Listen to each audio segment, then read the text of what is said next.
The Valkyrie had conquered 17 species before they encountered humanity. Each civilization had fallen within solar cycles, some through military might, others through carefully orchestrated psychological warfare. The Valkyrie had perfected the art of breaking spirits long before breaking bodies.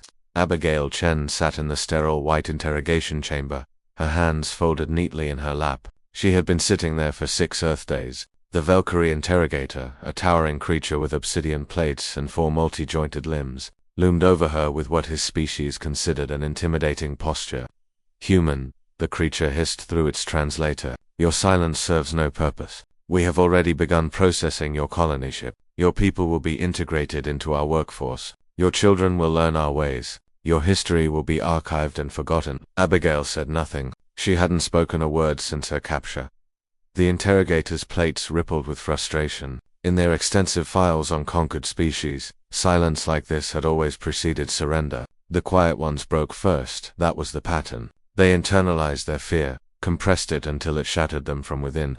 "We selected you specifically," the interrogator continued, circling her chair. "The others described you as the quiet one, meek, compliant. Your companion, Michael Rodriguez." He resisted, he shouted and struggled. "We predicted he would be difficult." The creature leaned closer. "But you would be easy." Still, Abigail remained silent, her brown eyes tracking the alien's movements with unnerving calm. What the Valkyrie didn't understand, what they couldn't understand, was that human silence came in many forms. They had studied human aggression, human desperation, human fear, but they had never encountered human patience. Michael had indeed resisted. He'd fought during the initial boarding, taken down 3 Valkyrie soldiers before they'd stunned him. Now he hung in a containment field in an adjacent chamber, conscious but immobilized, forced to watch through a transparent partition as they worked on Abigail. "They think she's weak," Michael muttered to himself, his jaw clenched. "They have no idea." He'd served with Abigail for 3 years on the colony transport. While others had dismissed her quietness as timidity, Michael had learned the truth. Abigail wasn't quiet because she was afraid to speak. She was quiet because she was always listening, always thinking, always planning. She had been a systems analyst before the colony mission, the person who found patterns in chaos, who solved problems others couldn't even see. On the 7th day, the Valkyrie brought in their neural scanner, a device that had broken the will of countless prisoners. It would force Abigail to relive her worst fears, to confront her deepest traumas, until her mind begged for release. They activated it. Abigail's body went rigid as the device interfaced with her neural pathways. The interrogator watched his monitors, expecting to see the familiar cascade of psychological collapse. Instead, the readings were wrong. Abigail's brain activity wasn't spiking with panic, it was organizing. Where other species showed chaotic fear responses, her neural patterns were forming geometric structures, mathematical sequences. She wasn't breaking under the assault, she was analyzing it. For the first time in 8 days, Abigail spoke. "I've mapped your scanner's frequency now," she said softly. 17.3 MHz base, with harmonic pulses at 3-second intervals. Interesting design. Inefficient, though. The interrogator's plates clattered in confusion. "What I've also been listening to your ship," Abigail continued, her voice still quiet but now carrying a ledge of steel. 6 days of perfect silence means perfect observation. Your engines cycle every 47 minutes. Your guard rotations follow a 12-hour pattern with a 4-minute gap during shift changes. Your environmental systems have a 0.03% variance that suggests a microfracture in your starboard coolant line." She finally looked directly at the interrogator, and he saw something in her eyes that made his thermal sensors spike with alarm.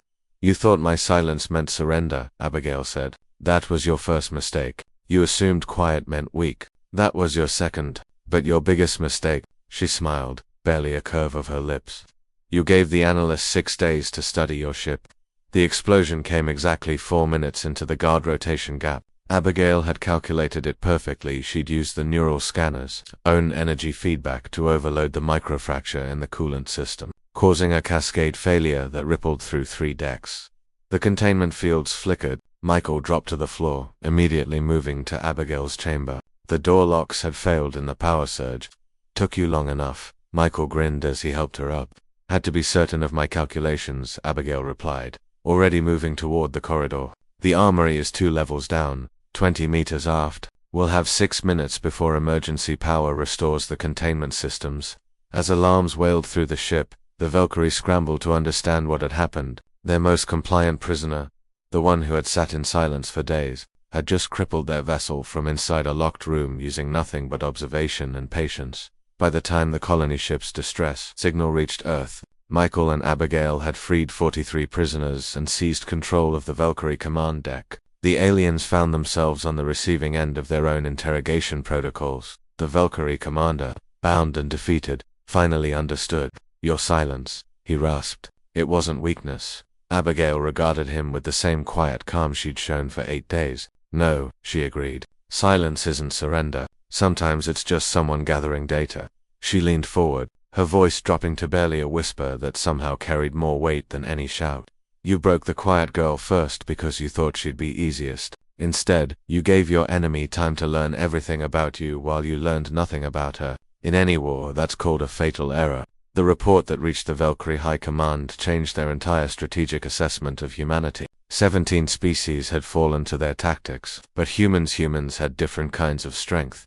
The loud ones would fight you head-on, yes, but the quiet ones would wait, watch, learn, and dismantle you from within. Sometimes, silence isn't surrender. Sometimes, it's the sound of someone doing math.